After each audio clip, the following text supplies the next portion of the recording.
Well good morning class. इसके previous lecture में हम लोगों ने कंक्रीट के मिक्सिंग और कॉम्पैक्शन यानी कि मिश्रण कैसे बनाते हैं और उसका हम लोग कैसे बिछाते हैं, ठीक है, इसका हम लोगों ने चर्चा कर लिया था। ठीक है, अब हम आते हैं कंक्रीट के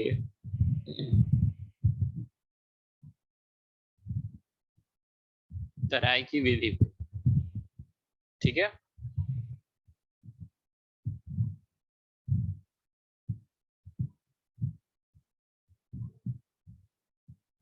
ठीक है, तो सबसे पहले हम जानेंगे कि हमारा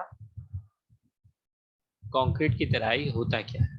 कंक्रीट का क्यूरिंग होता क्या है, इंग्लिश में इसको बोलते हैं क्यूरिंग और हिंदी में बोलते हैं तराई। ठीक है, तो सबसे क्या होता है तराई। तो जैसे कठोर हुई कंक्रीट में कुछ समय तक आवश्यक नमी बनाए रखने अथवा पानी छिड़क कर उसमें नम बनाए रखना कंक्रीट की क्या कहलाती है, हमारी तराई कहलाती है।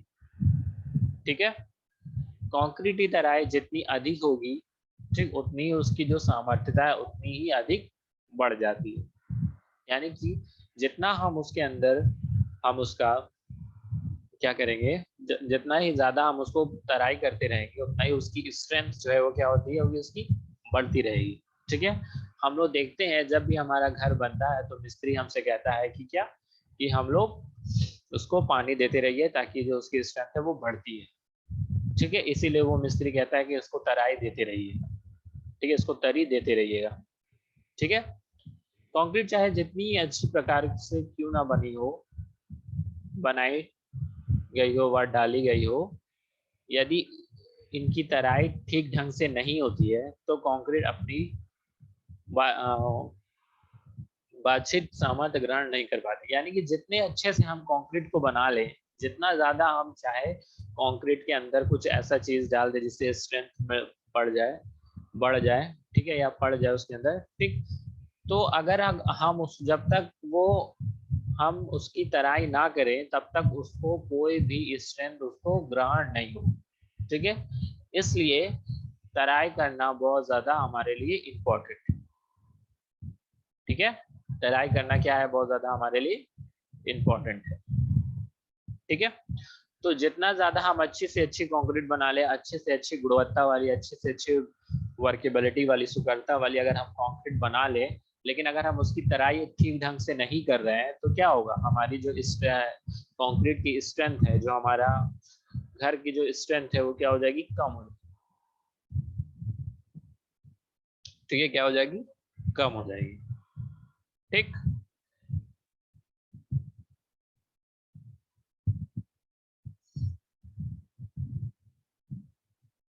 अब आते हैं तराई के उद्देश्य पे, यानी कि हमारा ऑब्जेक्टिव क्या है क्यूरिंग का। ठीक है, ऑब्जेक्टिव क्या है हमारा क्यूरिंग का। ठीक, तो सबसे पहला है कि हमारा सीमेंट की जल योजना क्रिया जारी रखने के लिए इसमें आवश्यक नमी उपलब्ध कराना। यानी कि हमारा उद्देश्य ये है कि, उद्देश्य का मतलब क्या होता है, ऑब्जेक्टिव। जब भी हम कोई परीक्षण करते हैं तो हम अपने उद्देश्य को नापते हैं। यानी कि हमारा, जैसे कि हम लोग वाटर एब्जॉर्प्शन कर रहे हैं तो ये क्या, हमारा वाटर कितना उसके अंदर एब्जॉर्ब करेगा किसी भी मटेरियल में। ठीक है, तो वो क्या कहलाएगा, हमारा वाटर एब्जॉर्प्शन या उद्देश्य कहलाएगा। ठीक है, कि हमारा उद्देश्य यहीं तक है, हमारा ऑब्जेक्टिव यहीं तक है कि हमारा जो वाटर एब्जॉर्प्शन है वो कितना आएगा, ठीक है, किसी भी मटेरियल का। ठीक, तो सीमेंट की जल योजना क्रिया जारी रखने के लिए इसमें आवश्यक नमी उपलब्ध कराना, यानी कि सीमेंट का जल के साथ क्या, उसके साथ रिएक्शन, वाटर के साथ रिएक्शन क्रिया कराने के लिए हमको आवश्यक नमी उसको देना ही देना है, तब जाके वो इसको स्ट्रेंथ देगी सीमेंट। ठीक है, तब जाके क्या करेगी, हमारी जो सीमेंट है वो क्या करेगी, उसको स्ट्रेंथ देगी। सॉरी। ठीक है, कंक्रीट के रंध्रकों में नमी बनाए रखते हैं ताकि कंक्रीट अपनी वांछित सामर्थ्य ग्रहण कर सके। ठीक है, यानी कि जितने भी हमारे कंक्रीट के रंध्रकों हैं उसमें क्या करे, उसमें नमी बनी रहे। ताकि कंक्रीट की जो स्ट्रेंथ है, खुद की जो स्ट्रेंथ है ग्रहण करता है, वो क्या करे, आसानी से उसको ग्रहण कर सके। ठीक है, जितने भी कंक्रीट के रंधक हैं उसमें क्या हो, नमी बनी रहे, ताकि स्ट्रेंथ हमारी कंक्रीट को मिलती रहे। ठीक है, फिर क्या है, वाष्पीकरण के कारण कंक्रीट की नमी की क्षति पूर्ति करना। यानी कि क्या होता है, अगर मान लो हमारा कंक्रीट तैयार हो गया और हमने उसको ढाल दिया, ठीक है, ढालने के बाद क्या होगा कि कुछ हमारा जो अगर तुम देखे होगे, तो अभी तुम क्या करो कि एक बाल्टी में या किसी टब में पानी रख के छोड़ दो। ठीक है, तो वो क्या होता है, धीरे धीरे धीरे धीरे वो कम होने लगता है। क्यों होता है, उसके अंदर वाष्पीकरण होता है। ठीक है, तो सेम इसी तरह अगर मान लो अगर कंक्रीट से वाष्पीकरण हो गया, ठीक है, वाष्पीकरण हो गया, तो क्या होगा कि उसके अंदर जो नमी है वो क्या हो जाएगी, कम हो जाएगी। ठीक है, और अगर जब नमी कम हो जाएगी तो हमको स्ट्रेंथ उतनी नहीं मिलेगी। ठीक है, अगर हमारी नमी अगर हमारी कम हो जाएगी तो हमको उतनी ज्यादा स्ट्रेंथ नहीं मिलेगी। तो इसीलिए हमको क्या, उसकी नमी को क्या पूर्ति करना है, यानी कि हमको उसके अंदर क्यूरिंग करके पानी डाल के हम लोग उसको क्या करें, उसको उसकी पानी की इच्छा को पूरा करें। ठीक है, कंक्रीट की जल छेदता व अपघर्षण क्षमता में वृद्धि होना। यानी कि अगर हम क्यूरिंग कर रहे हैं तो उसमें क्या होगा कि हमारा जो जल भेदता है, यानी कि जल के अंदर जो भी भेद है, यानी जो भी सीमेंट का मिलना या किसी भी पार्टिकल का मिलने का है, या अपघर्षण, यानी ऐसा हो कि सीमेंट अलग होने लगे क्या बालू गिट्टी से, तो उसकी क्षमता में क्या करें, हम लोग सीमेंट की वृद्धि डाल करते हैं। तो उससे क्या होगा कि हमारा जो कंक्रीट है वो एक दूसरे से साथ में क्या रहेगा, बॉन्ड बना रहेगा और एक दूसरे से चिपका रहेगा। ठीक है, तो ये क्या है, ये भी एक तरीके का हमारा उद्देश्य है तराई का। ठीक है, तराई से कंक्रीट स्थिर व टिकाऊ बन जाती है और इसका सुकचलन रुक जाता है। यानी कि तराई से क्या होता है, कंक्रीट का जो स्थिर व टिकाऊपन बन जाती है। यानी कि हमारा जब हम तराई देते हैं कंक्रीट को, तो उससे क्या होता है कि उससे वो जो स्थिर, यानी एक जगह वो स्थिर रहता है और टिकाऊपन रहता है उससे। ठीक है, उसके अंदर क्या होता है, वो ड्यूरेबिलिटी रहती है, यानी लंबे समय तक वो क्या होता है, चलता है। ठीक है, लंबे समय तक वो क्या होता है, चलता रहता है। ठीक है, तो इस तरीके से हम लोग अपना इस तरीके से हम लोग क्या करते हैं, अपना जो कंक्रीट है उसको हम लोग स्थिर बनाए रखते हैं। ठीक है, अपने कंक्रीट को हम लोग बनाए रखते हैं। ठीक है, और इसका सुकचलन रुक जाता है। यानी कि ये अगर बहुत दिन तक टिकाऊ या स्थिर एक जगह बना रहेगा या ड्यूरेबल उसको बना रहेगा, तो उसका यानी कि उसका डिफॉर्मेशन यानी उसका खत्म होना क्या होगा, कम होगा। ठीक है, तो ये सब हमारे कंक्रीट का क्या है, तराई का उद्देश्य है। ठीक है, कि हमारा ऑब्जेक्टिव क्या है, ये पूछ भी सकता है हमारे मल्टीपल चॉइस क्वेश्चन। ठीक है, अब आते हैं कंक्रीट तराई की विधियां। यानी कि हमारे जो कंक्रीट है वो कितने मेथड्स के द्वारा हम लोग करते हैं। ठीक है, तो सबसे पहला है हमारा कंक्रीट कार को ढाप कर सॉरी कंक्रीट कार को ढाप कर कंक्रीट सतह पर टाट बोरे डालकर, देखे होगे तुम लोग, ज्यादातर ये देखने को मिलता है, पानी छिड़क कर कंक्रीट की सतह पर पानी भरकर जल रोधित झिल्ली बनाकर, और दूसरा है क्या, भाप द्वारा तराई। ठीक है, तो इन तरीकों से, इन मेथड से हम लोग तराई करते हैं। ठीक है, अपने अपने कंक्रीट की हम लोग क्या करते हैं, तराई करते हैं। ठीक है,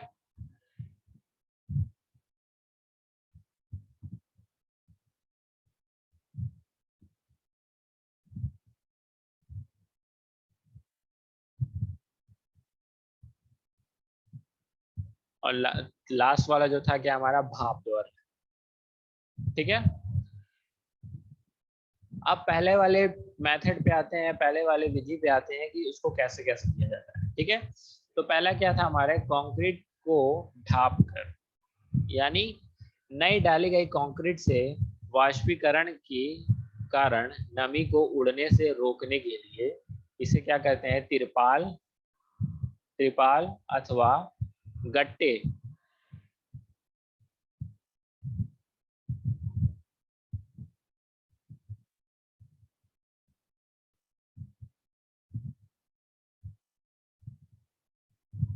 क्या होता है इसमें, नई डाली गई कंक्रीट से वाष्पीकरण के कारण नमी को उड़ने से रोकने के लिए, यानी कि इसमें क्या करते हैं हम लोग, जब नई नई डाली गई कंक्रीट रहता है तो उसमें क्या होता है, वाष्पीकरण होना स्टार्ट होने लगता है, यानी वो क्या करेगा, पानी वो क्या होगा, उसका पानी क्या होगा, सूखने लगेगा।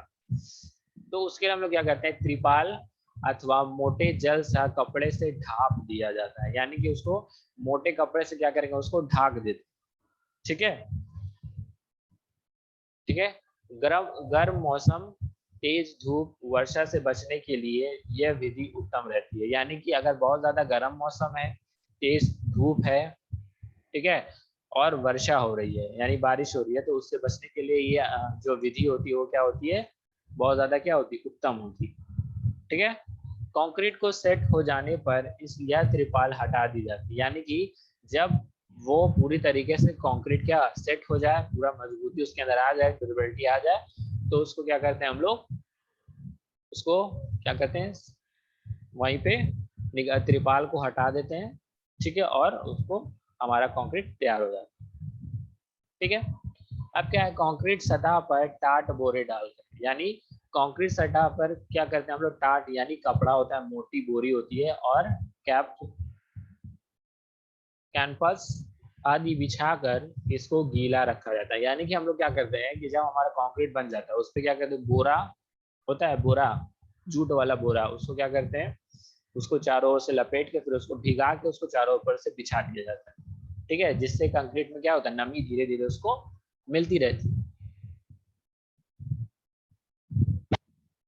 फिर क्या होता है, टाट बोरे पर उचित अंतराल पर पानी छिड़कते रहना चाहिए, यानी जब टाट क्या होता है, सूख जाता है, कभी भी क्या क्या होगा, कभी कभी ऐसा होगा कि जो हमारा टाट है यानी जो बोरा है वो क्या हो जाएगा, सूख जाएगा, तो उसमें हम लोग क्या करेंगे, पानी का हम लोग उसके ऊपर छिड़काव करते रहेंगे, ताकि जो हमारा टाट है वो क्या हो, अच्छे तरीके से वो नमी उसको देता रहे। ठीक है, ताकि तराई काल में यह सूखने ना पाए, यानी कि तराई जब हम उसको तराई दे रहे हो तो वो क्या ना हो, सूखे नहीं। ठीक है, फिर तीसरा है कंक्रीट पर पानी बिछा, यानी कंक्रीट की जो सतह है पर उस पे क्या, उस कंक्रीट पे सतहों पर क्या करें, दूसरा कंक्रीट पर सतह पर थोड़े थोड़े अंतराल पर पानी छिड़क कर इसकी तैयारी की जाती है, यानी कि हम लोग क्या करते हैं, जब कंक्रीट जब तैयार हो जाता, बन जाता, ठीक, उसके एक दिन बाद, पहले दिन करोगे तो वो खराब हो जाएगा, ठीक है, तो उसके एक दिन बाद क्या करेंगे हम लोग, थोड़ा थोड़ा पानी क्या करेंगे, एक एक अंतराल पर, एक एक टाइम इंटरवल पर हम लोग क्या करेंगे, पानी का छिड़का कर उसको क्या करेंगे, तरी कर देंगे। ठीक है, ये सबसे ज्यादा बहुत ज्यादा इजी है, आसान से हो जाता है, आसानी से हो जाता है, परंतु इतनी प्रभावकारी नहीं है, यानी क्योंकि पानी शीघ्र बह जाता है अथवा सूख जाता है, यानी कि ये जो है सरल विधि है, परंतु क्या होता है इसमें कि इसमें जो प्रभावकारी यानी कि इफेक्टिव नहीं है। ठीक है, इफेक्टिव नहीं है, क्यों, क्योंकि जैसे ही पानी डालेंगे वो सूख लेगा फिर। ठीक, जैसे ही पानी क्या होगा, उससे बह भी जाता है, कभी कभी पूरा उतने पे नहा के बह जाता है, तो वो भी उतना एरिया सोखता भी नहीं है। ठीक है, तो इसलिए ये आसान तो है लेकिन क्या है, इफेक्टिव नहीं है। ठीक है,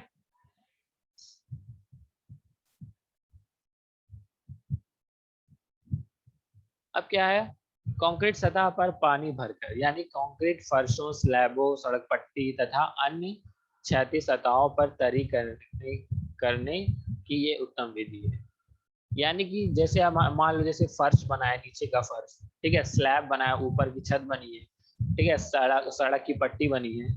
ठीक है, ठीक, तो पट्टी तथा अन्य क्षैतिज सतहों की तराई करने के लिए ये क्या है, बहुत ज्यादा उत्तम है। ठीक है, बहुत ज्यादा अच्छी है। ठीक है, कंक्रीट तराई की यह सरल व प्रभावी विधि, यानी कंक्रीट तैयार तरी करने के लिए ये कौन सी है, बहुत ज्यादा इफेक्टिव है, मेथड है। ठीक है, परंतु क्यारियों भरने के लिए काफी जल की आवश्यकता होती है। यानी कि अगर हम लोग क्यारी बनाएंगे, यानी हम लोग चारों तरफ से क्यारी बनाएंगे, ठीक है, देखोगे जब छत बनता है तो उसके बाद मिट्टी की क्यारी बना के उसमें पानी डालते, तो उसमें पानी की जो मात्रा है, ठीक है, इसमें इस विधि में पानी की जो मात्रा है वो क्या होती है, बहुत ज्यादा आवश्यकता पड़ती है। ठीक है, इसमें जो कंक्रीट की आवश्यकता है हमको क्या होती है, बहुत ज्यादा आवश्यकता पड़ती है इसकी। ठीक है, तो इसीलिए हम लोग इसको क्या करते हैं, इसको ज्यादातर इस्तेमाल करते हैं। ठीक है, जल रोहित झिल्ली पर परत लगाकर, ठीक, इसमें क्या करते हैं, ये कंक्रीट की तराई की सूखी विधि भी कहलाती है, यानी इसको हम लोग सूखी विधि भी कहते हैं। ठीक, इस विधि में गीली कंक्रीट सतह को जल सा झिल्ली से ढाप दिया जाता है, यानी कि जल को पानी में भिगो कर झिल्ली से उसको क्या कहते हैं, ढाप दिया जाता है। यह झिल्ली कंक्रीट की नमी को अंदर ही बनाए रखता है, यानी कि वो उसको अंदर ही बनाए रखेगा। ठीक है, जिससे जल योजना क्रिया अच्छी प्रकार से संपन्न हो जाती है। यानी कि जो जल के साथ क्रिया योजना है, यानी कि जो वाटर वाटर की जो वर्किंग वो है, वर्क है, वो क्या होता है, अच्छे से उसमें हो जाता है। ठीक है,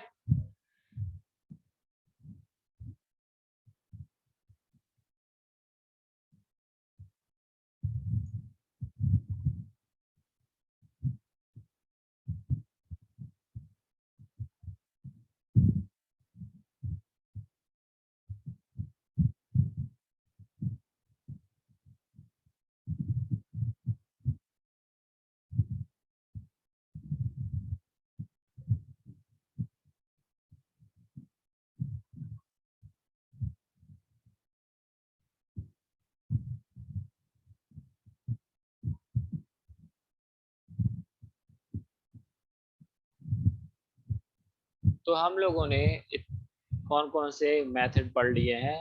पहला है कंक्रीट को ढाप कर मेथड, ठीक है, इसमें क्या करते हैं हम लोग जान गए हैं। ठीक, फिर दूसरा है कंक्रीट सतह पर टाट बोरे डालकर, ठीक है, कंक्रीट पर पानी बिछाकर, कंक्रीट की सतह पर पानी भरकर, ठीक है, या जल रोधी झिल्ली की परत लगाकर। ठीक है, तो इन सब तरीकों से हम लोग क्या करते हैं, अपनी तराई करते हैं। ठीक है, अब रह गया है भाप द्वारा तराई। ठीक, तो भाप द्वारा तराई में क्या करते हैं, इस त्वरित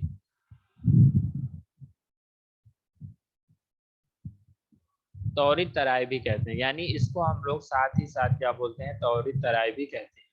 ठीक है, कंक्रीट की इस सामर्थ्य ग्रहण उचित तापक्रम पर अधिक होती है, यानी कि जो हमारी जितना हम लोग कंक्रीट को अगर हम लोग ताप दे रहे हैं, यानी कि हीट दे रहे हैं, तो उसकी क्या होगा, जो उसकी स्ट्रेंथ है वो क्या होगी, बहुत ज्यादा ग्रहण करती है। जितना हम लोग उसको हीट देंगे उतना जल्दी जल्दी वो क्या करेगा, अपने स्ट्रेंथ को बढ़ाएगा। ठीक है, अतः भाप द्वारा तराई करने पर कंक्रीट की सामर्थ्य ग्रहण दर बहुत उच्च हो जाती है। यानी कि अगर हम लोग भाप के द्वारा अगर हम लोग तराई कर रहे हैं, ठीक है, भाप के द्वारा अगर हम लोग तराई कर रहे हैं, तो जो उसकी स्ट्रेंथ है वो क्या होता है, उसको बहुत ज्यादा बढ़ जाती है। ठीक है, इस तराई काल काफी घट जाती है, यानी कि जो हम लोग तराई क्यूबिंग करने का पीरियड है वो क्या हो जाता है, काफी कम हो जाता है। ठीक है, क्यों, क्योंकि देखे होगे जब भी कोई चीज हम लोग गर्म करते हैं तो वो क्या बहुत देर तक के लिए वो गर्म रहता है, फिर धीरे धीरे धीरे धीरे वो क्या होता है, आराम से वो क्या होगा, अपना सोखेगा। ठीक है, वो अपने आप ठंडा होता है। देखिए कोई भी चीज अगर बर्तन ही गर्म करो या कोई भी चीज करो भाप वाला चीज, तो क्या होता है, वो बहुत तेज से तो गर्म होता ही होता है, लेकिन बाद में क्या होता है, वो बहुत धीरे ठंडा होता है। तो इससे क्या होता है कि हमारा अगर हम लोग एक बार भाप से अगर हम लोग क्यूरिंग कर दिया, तो हमको मान लो 4 से 5 घंटे तक हमको कोई फिर तराई नहीं करना। ठीक है, 10-15 घंटा हमको नहीं करना है। ठीक है, तब क्यों, क्योंकि वो धीरे धीरे वो क्या होगा, अपना ठंडा होगा। ठीक है, अपना वो अपना जो भाप से तराई होगा वो क्या करेगा, धीरे धीरे सूखेगा, फिर उसके बाद आराम होगा। देखिए होगा कभी भी कोई चीज अगर गर्म की जाती है तो वो जलती है बहुत देर तक। प्रेस ही है या कोई बर्तन अगर कोई चूल्हे पे चढ़ा है, फिर क्या होता है, धीरे धीरे धीरे वो क्या होता है, कम होता है। लेकिन एक बैग नहीं, यानी गर्म किया फिर आसानी से ठंडा हो गया, ऐसा नहीं होता। धीरे धीरे वो क्या होता है अपना ठंडा हो जाता है। ठीक है, तो यही चीज है कि जब भी हम क्या करते हैं, जब भी हम भाप से तराई करते हैं तो वो क्या, उसका जो तराई पीरियड है यानी जो क्यूरिंग पीरियड है वो क्या हो जाता है, काल है तराई काल, वो क्या हो जाता है, घट जाता है। भाप तराई में 4 से 5 घंटे में कंक्रीट 28 दिन की सामर्थ्यता 70% तक ग्रहण कर लेती है। यानी कि अगर हम लोग 4-5 घंटा भाप तराई कर दें तो कंक्रीट की 28 दिन की जो सामर्थ्यता है, यानी कि जो उसकी 28 दिन की जो स्ट्रेंथ है वो 70% वो 4-5 घंटे में वो ग्रहण कर लेता है। ठीक है, और तो इस तरीके से हम लोग भाप तराई किया जाता है। ठीक है, भाप तराई करना हमारे लिए बहुत मुश्किल है, उसके लिए मशीन चाहिए होगा, उसको भाप देना होगा, और बहुत ज्यादा इकोनॉमिकल भी नहीं है और बहुत ज्यादा कॉस्टली है, इसलिए हम लोग ज्यादातर इस्तेमाल नहीं करते, हम लोग पानी का इस्तेमाल करके हम लोग क्यूरिंग करते हैं। ठीक है, अब हमारा ये चैप्टर जो है वो क्या है, पूरी तरीके से खत्म नहीं हुआ है, पूरा नहीं हुआ है, बस इसमें एक और टॉपिक बच गया है, वो है हमारा टेस्टिंग ऑफ कंक्रीट। ठीक है, कंक्रीट पे कौन कौन से टेस्ट हम लोग अपनाते हैं। ठीक है, कौन कौन से टेस्ट परफॉर्म किए जाते हैं, लेबोरेटरी टेस्ट परफॉर्म किए जाते हैं, एक बहुत ज्यादा इंपॉर्टेंट है वो आपके एग्जाम में भी आता है और उसके बारे में हो सकता है ये पूछा भी जाएगा। ठीक है, इस बार उसको पूछा भी जाएगा, वो है हमारा स्लम टेस्ट, औपात परीक्षण। ठीक है, ये बहुत ज्यादा इंपॉर्टेंट है, आप लोग सब लोग को पढ़ना ही पढ़ना है और हर हालत में पढ़ना है उसको, तो बहुत ज़्यादा इम्पोर्टेंट है, और वही टेस्ट ही आपके सिलेबस में भी है और वही टेस्ट आपको परफॉर्म भी कराया जाएगा। ठीक है, तो आज के लिए बस इतना ही, नेक्स्ट लेक्चर में हम लोग नेक्स्ट टॉपिक पे मिलेंगे, क्या, टेस्टिंग ऑफ कंक्रीट। ठीक है, थैंक यू।